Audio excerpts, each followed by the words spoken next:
E aí, pessoal, sejam bem-vindos a mais uma edição do nosso videocast mensal Tijolo por Tijolo. Desta vez eu estou dividindo aqui a editoria com o meu parceiro de cobertura, o Wellington Lourenço. Tudo bem, Well? Tudo bem, Renato? Tudo bem, pessoal? Dessa vez sem um convidado externo, mas é porque a gente tem um tema relevante para falar, né, Renato? Exatamente. O trabalho de jornalista, ele tem algumas nuances e uma questão de sazonal. E geralmente nessa época do ano, né, Well, é normal que nós passemos a olhar o próximo ano. Até então nós tínhamos preços-alvos mais focados no final deste ano de 2025, mas na medida que nós já estamos em setembro, né, praticamente terminando aqui o ano, nós decidimos rolar os preços-alvos para 2026. E junto com a rolagem de preços-alvo, é natural que nós tenhamos alguma revisão nas expectativas, olhando um pouco o ambiente, e foi essencialmente isso que nós escrevemos no nosso relatório de fundos imobiliários, né, que saiu, inclusive, na semana passada, nosso relatório mensal de setembro com a carteira.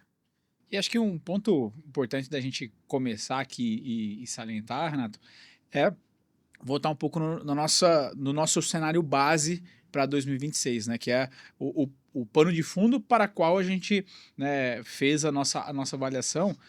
E basicamente o que a gente tem destacado é o ano de 26 é um ano no qual a gente deve navegar por um cenário com juros mais baixos, né? O nosso time de economia projeta ali 3 pontos percentuais de queda da Selic, começando na primeira reunião de 26, num ciclo de certo modo rápido de queda de juros, eu diria, porque o nosso cenário é que chega a 3 pontos em um ano, mas com detalhe, né? Não termina no final do ano nos 12. Nosso time espera que esse ciclo ele seja com quedas de magnitudes elevadas e que esse ciclo seja de queda até o terceiro trimestre. Então a gente começaria no primeiro trimestre e encerraria no terceiro trimestre já com a Selic em 12%.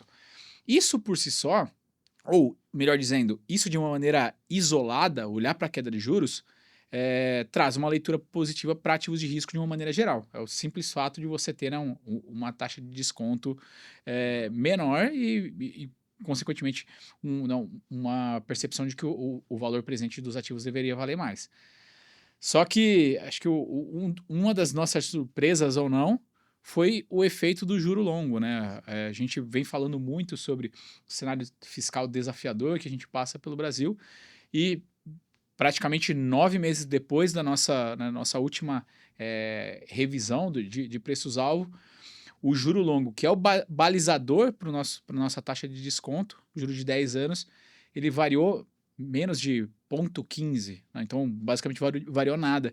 E aí os ajustes foram bem pontuais, né? Exato. Acho que talvez seja a primeira coisa contra-intuitiva, né?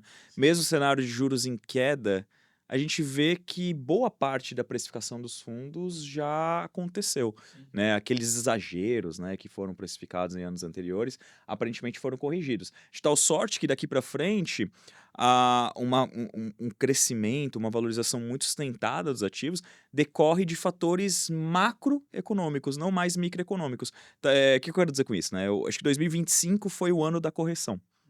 Tudo aquilo que estava mal precificado, exageros. Uma recuperação do que foi 24. Exato. Aparentemente, os exageros foram corrigidos, né? O Uhum. desempenho até das lajes corporativas, na média, foi positivo. Os fundos de papel brilharam esse ano. Fundos de shoppings foram bem, né? O IFIX tem retornado com um desempenho positivo em 2025, assim como tem sido a nossa carteira. O ponto é daqui para frente, né? Daqui para frente, e acho que isso vale para fundo imobiliário, mas vale para ação, vale para título de renda fixa que tem alguma característica que não a pós-fixada.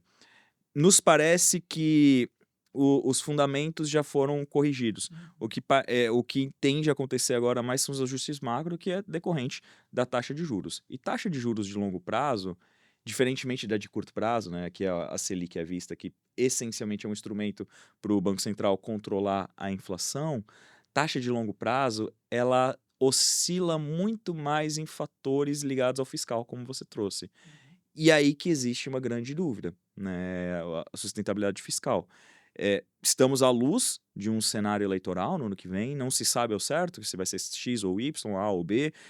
O fato é que o mercado ainda não tem a percepção ou a noção se o próximo governo, independente de quem for, será mais fiscalmente responsável, né? Redução em alguma atitude em prol da redução dos gastos públicos.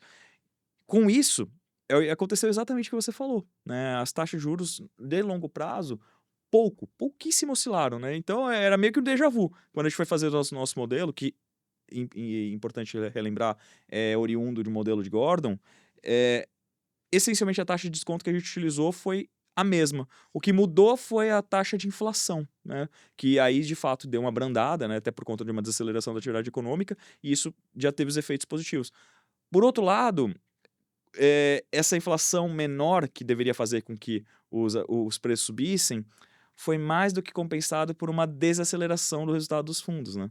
E aqui tem um outro efeito, né? A gente tem falado bastante sobre o período que leva um ciclo de política monetária se refletir na atividade. E a gente começou a observar os dados de atividade já em desaceleração, e são dados de retrovisor.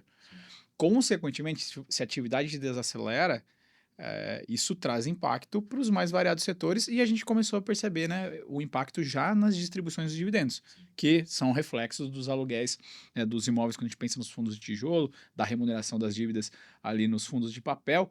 Mas fato é que a gente sai de dezembro do ano passado com uma base, né, de referência das distribuições dos últimos 12 meses, e lembrando, como o Renato disse, por ser um modelo de Gordon, a gente acaba negligenciando premissas futuras por ser um modelo que olha, né, o dividendo passado, e a gente traz agora para o mês de setembro, 9 meses depois, com uma base de 12 meses menor do que a anterior, distinta por conta dessa atividade que desacelera.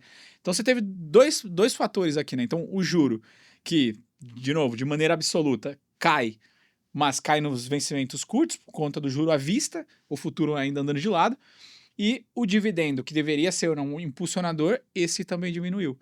Então isso acabou compensando, quando a gente olha para esse cenário, ele acabou compensando a melhora que a gente esperava nos modelos em virtude da queda de juros que se avizinha. A gente não pode negar que 3 pontos percentuais é muita coisa e é bastante.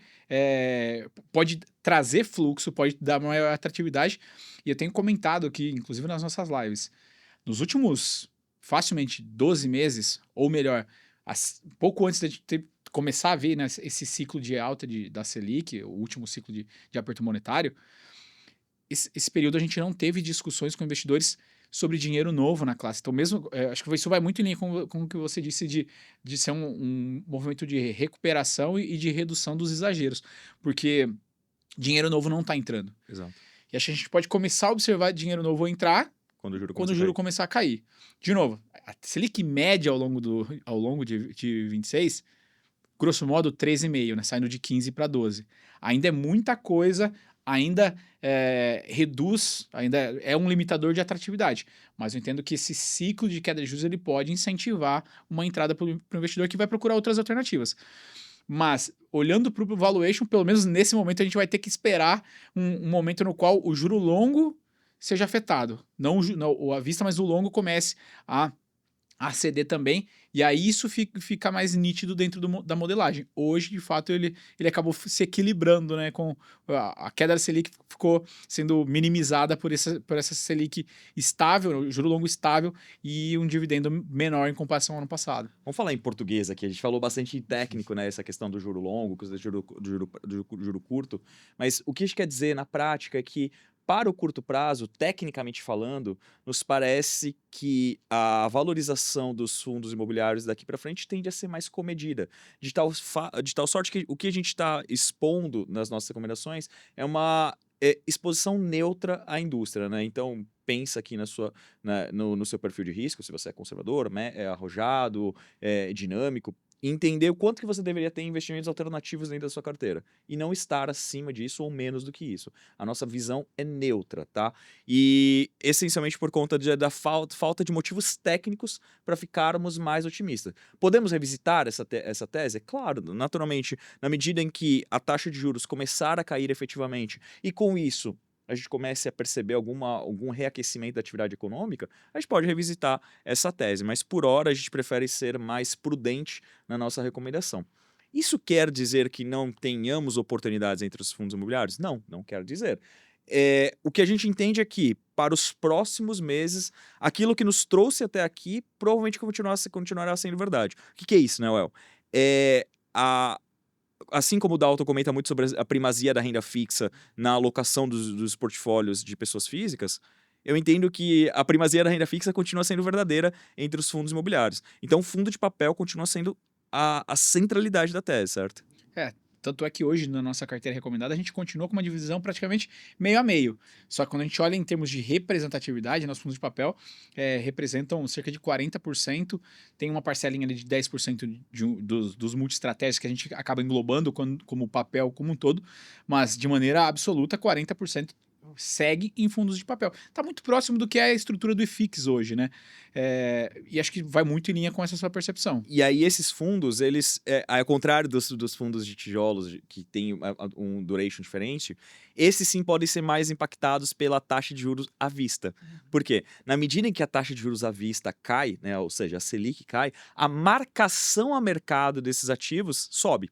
Né? Então, o patrimônio líquido desses fundos de papel tende a ser mais afetado no curto prazo que necessariamente os fundos de tijolos. Então, por isso, nós temos uma preferência neste momento para os fundos de papel ainda. Né? Ainda tem a questão da inflação, tem N fatores que, na nossa opinião, continuam advogando a favor. É claro, na medida que a atividade econômica desacelera, o risco de crédito aumenta, você tem vários riscos, então escolher qualquer ativo já não é bem verdade. Estamos bastante criteriosos, né? A gente Há continua... algum tempo.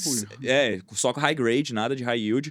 Então é um ponto aqui que o alicerce da tese, pelo menos até a Selic começar a cair, eu entendo que sejam os fundos de papéis. Aí daí depois, claramente, assim, se você perguntar para 10 analistas, 10 gestores, os 10 falarão. O alfa, né, o retorno adicional, está entre os tijolos, naturalmente. Né? O fundo de papel ele cumpre uma função muito importante em momentos de incerteza, em momentos de desaceleração, mas o ganho de capital da atividade imobiliária reside justamente nos tijolos, né? Sim, até tanto é que se a gente olhar o que tem acontecido na economia real e o comportamento das cotas, mesmo com as correções ao longo deste ano, tem setores que estão bem descasados. Né?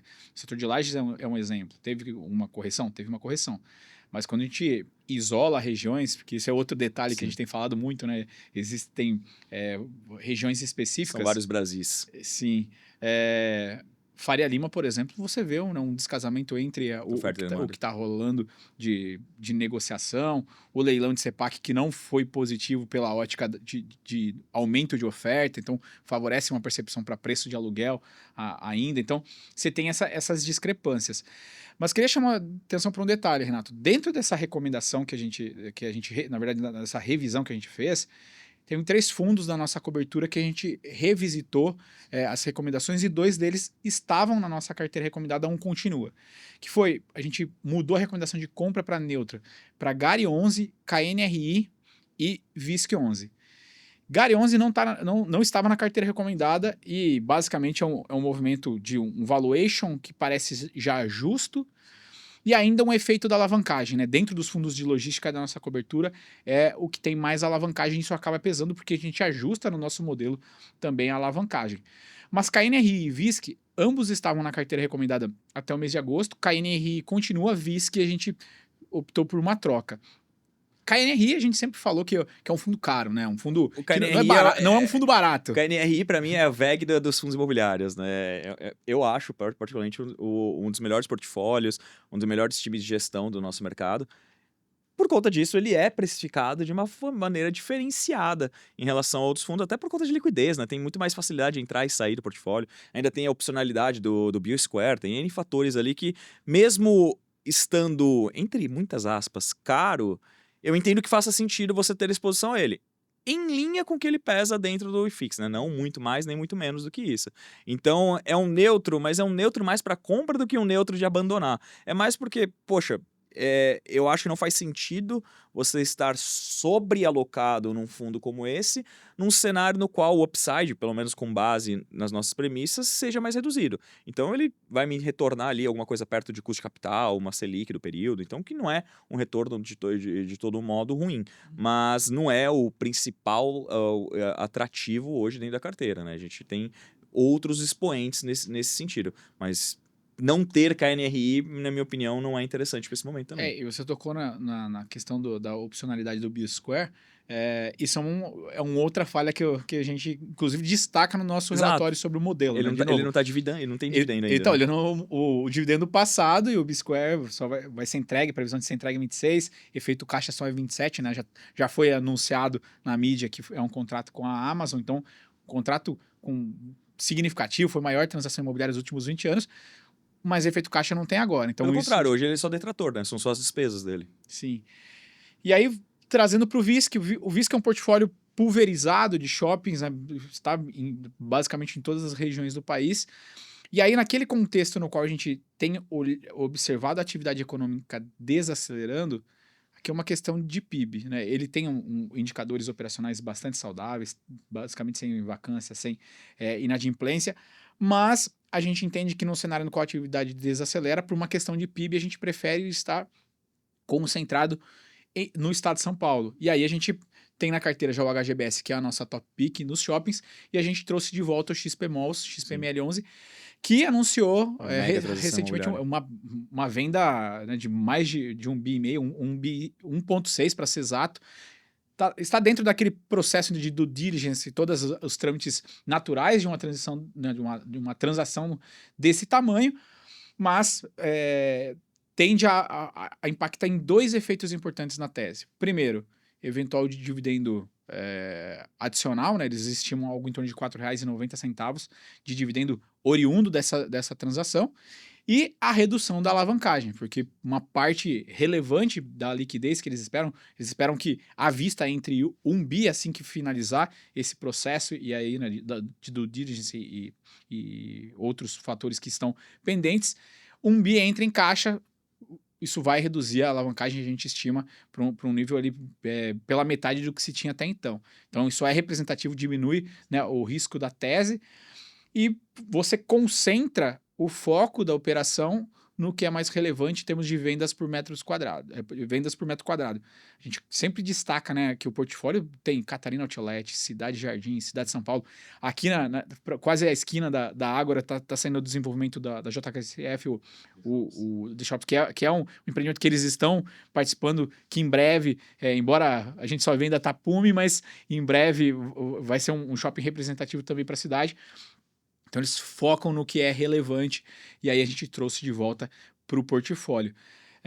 Mas de fato tivemos essas 3 mudanças, mas a grosso modo, o estrutural da carteira ele se manteve dentro do que a gente já tinha até então, em termos percentuais de alocação em cada setor. Exatamente isso. Acho que as mudanças, como nós trouxemos aqui, pelo menos nesta revisional que efetivamos, foram bastante pontuais, uma questão ou outra ali de mudança qualitativa, alguma coisa quantitativa, em alguns casos, né? No caso do Gari, é mais quantitativa do que qualitativa. Qualitativamente falando, continuamos gostando do fundo, mas essa questão da alavancagem acaba pesando um pouco mais em momentos como esse. Então, para quem acompanha com uma certa frequência os nossos relatórios, né, as nossas falas, percebe que já mudou muito, né? Naturalmente, uma hora ou outra você muda a convicção, você faz um peso e medida, mas assim, o estrutural da carteira continua sendo o mesmo. E, por enquanto, tem dado certo. Né? Esse ano aqui a gente gera um alfa em relação ao IFIX, né?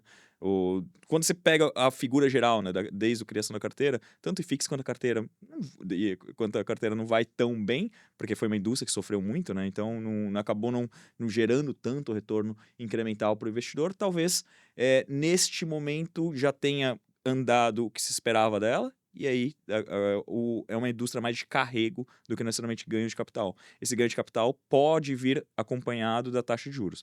Então, quando essa taxa de juros começar a cair, a gente volta ali, sentar e revisitar algumas teses, né? Até lá, a gente prefere manter essa postura um pouco mais vigilante, um pouco mais cautelosa, para manter os ganhos que foram auferidos até então, né? A gente poderia eventualmente mudar a chave e começar a adicionar risco, como nós estamos fazendo, por exemplo, em ações? Poderíamos, mas não me parece que comprar fundo imobiliário para crescimento, para ganho de capital neste momento seja a jogada mais interessante. Talvez você faça isso pelas ações, né? Se você já está se expondo à renda variável. O portfólio de fundo imobiliário deveria ser aquele contrapeso da sua carteira, né? Aquilo que tende a neutralizar ou pelo menos minimizar o risco da sua carteira. Então a gente preferiu não nos expor ao risco absoluto, né? Mantendo ali o risco relativo da carteira bem perto do IFIX, né? Sem grandes nuances nesse sentido. Então a gente espera que talvez nos próximos meses possamos mudar essa percepção, mas por enquanto, de forma que pragmática, estamos com essa percepção um pouco mais cautelosa, né? E até para evitar um eventual cavalo de pau que a gente precisou fazer no ano passado, Exato, por exemplo, né? Que a gente exato. começou o ano mais otimista, com Sim. isso, uma representatividade maior do tijolo dentro do portfólio.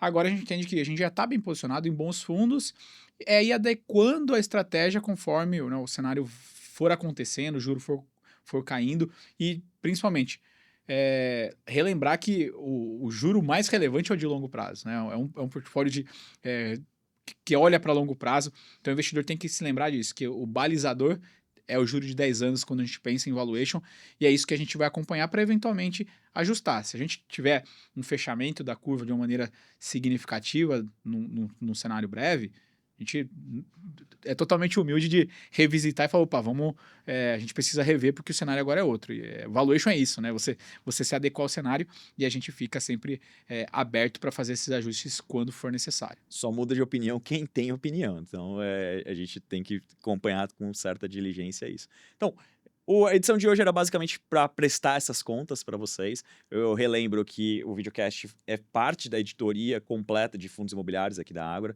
Então, todos os meses, no 5º dia útil, nós publicamos o nosso relatório. Lá vocês encontram 3 sessões principais, né, que é o Construindo Patrimônio, onde nós comentamos um pouco da evolução da nossa carteira recomendada. Depois nós temos a sessão Tijolo por Tijolo, que todo mês a gente apresenta algum estudo, alguma interessância sobre o mercado. Neste mês foi essa revisão de estimativas. E por fim o Drywall de Recados, que é a atualização mensal daquilo que aconteceu nos fundos da cobertura. Lembrando também que tem um link para toda a nossa cobertura. A nossa carteira tem 9 fundos, mas a nossa cobertura é de mais de 40 fundos, tá? Então, para quem tiver mais interesse, corre lá no Agora Insights, se aprofunde no tema, fale com o seu assessor de investimentos caso você tenha interesse em se aventurar ou investir mais nessa classe daqui para frente. Perfeito, Renato. Então a gente encerra por aqui, agradece os investidores e que nos acompanhem constantemente aqui, não só no Tijolo por Tijolo, mas em todas as editorias nas quais a gente traz as novidades, não só de fundo imobiliário, mas do mercado em geral. Com certeza. Até a próxima, pessoal. Muito obrigado pela presença de vocês.